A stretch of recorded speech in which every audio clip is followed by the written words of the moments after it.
So a lot has been going on lately in the world of Infinity Ward and Modern Warfare 2. A lot of praise for the game, a lot of negative comments. It's safe to say that a lot of people are excited for this because the original Modern Warfare 2 that came out all the way back in 2009 now is still to this day regarded as one of the best CODs, although I do think as we've gone on over time, we've come to realise that that game did have a lot of problems, a lot of stuff that perhaps if that game was to release in this day and age wouldn't slide. I'd even go as far to say that game would probably get a lot more hate than what the current one is, but it came out in a different day and age. COD was still relatively early on in its cycle. That time by a lot of people is regarded to be the peak of COD. It was close to the release of BO1. We also had COD 4 not too long before then as well. I think a lot of people are expecting this game to be like the originals from all of the comparisons I've seen on Twitter. I personally wouldn't say that's the way that Activision or Infinity Ward have been advertising it, saying that this is a Modern Warfare 2 regen or a V2 of that game. It's a reboot of the series, and COD now is vastly different to how it used to be, so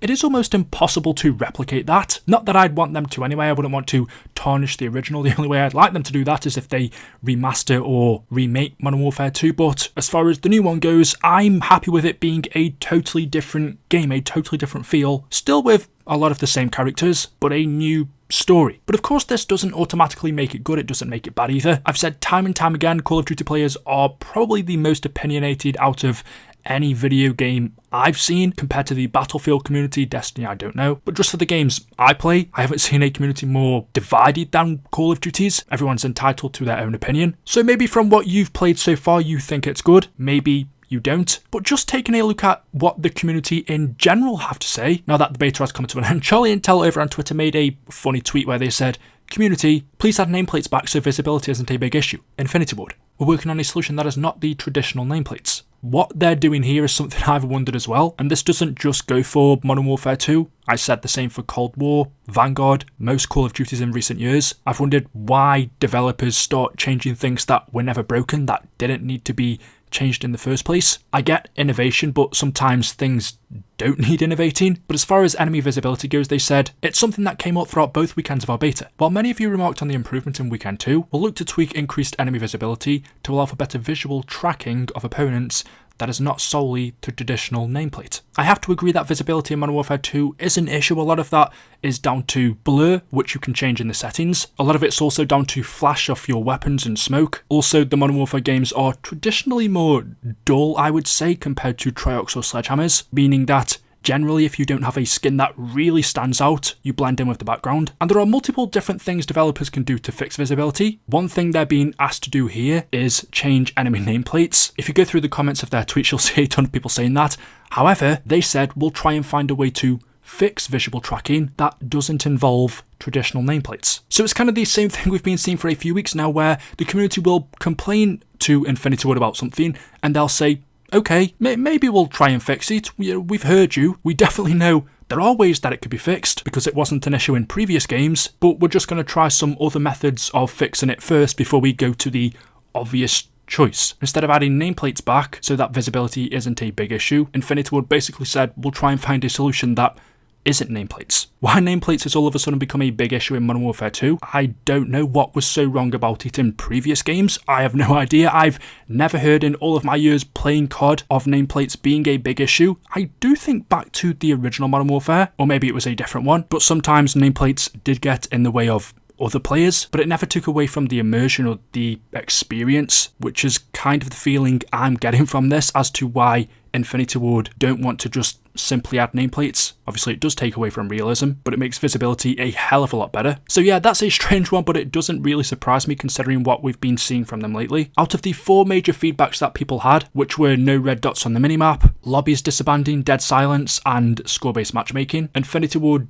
did address one of these, which was the lobbies disabandoning. They also addressed the red dots, where they basically said, no, we're not fixing that. Even though a lot of people are asking for red dots to return on the minimap, Infinity Ward have straight up said, look, we're not doing that, which in a way I can kind of respect. Personally, it doesn't really bother me. I know this does depend a lot on your playstyle. The only major issue I have with Modern Warfare 2 is Ghost. I don't really want to play a COD that has UAVs, but also doesn't have Ghost. I don't want to appear on the minimap all the time. So just for that reason alone, it's probably going to cause me to play this game a lot less than I would have liked to. I don't want to be running around a map where the enemies definitely know where I am. How I like to play the game, it takes the tactical side away. You can't be sneaky if the enemies know where you are. To me, when a UAV is on and you're on the enemy minimap, you're 100% at a disadvantage during the time that the UAV is active. So that's the reason why I've always used Ghost in COD, and with the way that the perk system works in Modern Warfare 2 at the moment, Ghost just isn't effective. So I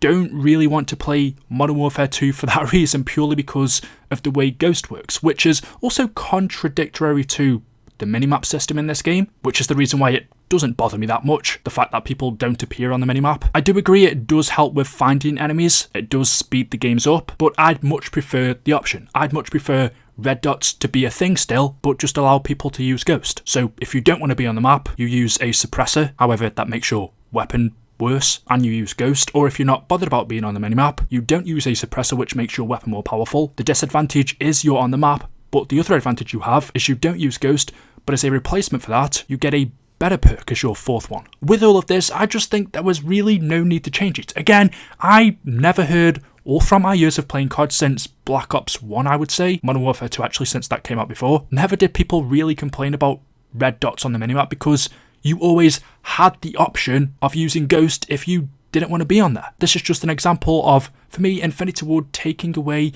options for players, taking away choice and forcing something, especially something that didn't need to be changed. Dead Silence as a field upgrade, I'm not really too bothered about. I've never really noticed score-based matchmaking, hence why I've never really brought it up. Maybe I'm totally wrong in thinking how it works, but doesn't score-based matchmaking put you against players that are at the same level as you, which I'm fine with. I don't really want to be in a game where everyone's worse than me and I'm getting 50 kills. I also don't want to be in a game where everyone's a lot better than me and I'm getting 1 kill compared to their 10 or 20. I'd prefer to be in a lobby where everyone has equal rank and ability. So I've never really understood the argument for score-based matchmaking anyway, but maybe I'm just wrong on how it works, so that's why. I don't know, for that one you'd have to let me know in the comment section below. Just taking a look at some other things Charlie Intel said though, they tweeted, "I don't think it's intentional, but every blog from Infinity Ward since this beta has started has read tone deaf. They say they're listening to feedback and then the blog post literally lists the exact opposite. Hopefully we see positive changes in the months ahead. Infinity Ward are seeing feedback, but they're either coming straight out and say, no, we're not changing it, or they say,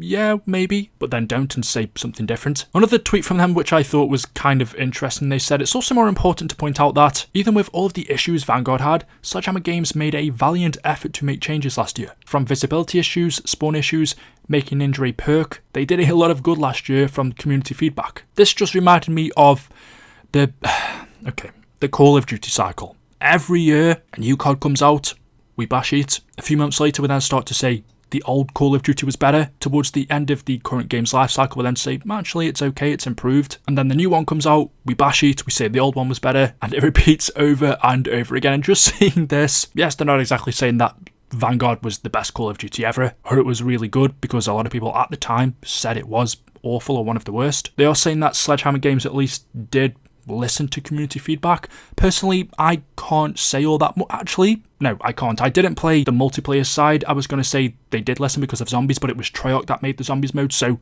technically, Treyarch listened to the community last year for the most part. The biggest example being the fact that zombies was an objective-based mode in Duran Fang and Terra Maledicta. So many people complained, and so Treyarch totally changed the system of Vanguard zombies that they originally intended to have, being just doing objectives, there was no round-based, to suddenly having the final 2 maps in Vanguard being round-based. That, thinking about it, might be one of the biggest changes we've seen in Call of Duty, changing the whole mode of a game. Round-based zombies was never ever intended to be in Vanguard. That wasn't Treyarch's plan, but because of community feedback and everyone complaining, they did a 180, they scrapped their original plans and brought round base back. So technically, Treyarch really did listen last year when it came to zombies. It's just that they started off very badly, giving the community something they didn't want. You could say, like what we've seen with some stuff in Modern Warfare 2, that was also an unnecessary change. But yeah, as far as Sledgehammer goes and the multiplayer portion of that game, I couldn't tell you, because I played it for like a week or 2 when it came out and then stopped. So anyway, there we go. Let me know your thoughts in the comment section below. Thank you all for watching the video today, and we'll see you in the next one. Until then, goodbye.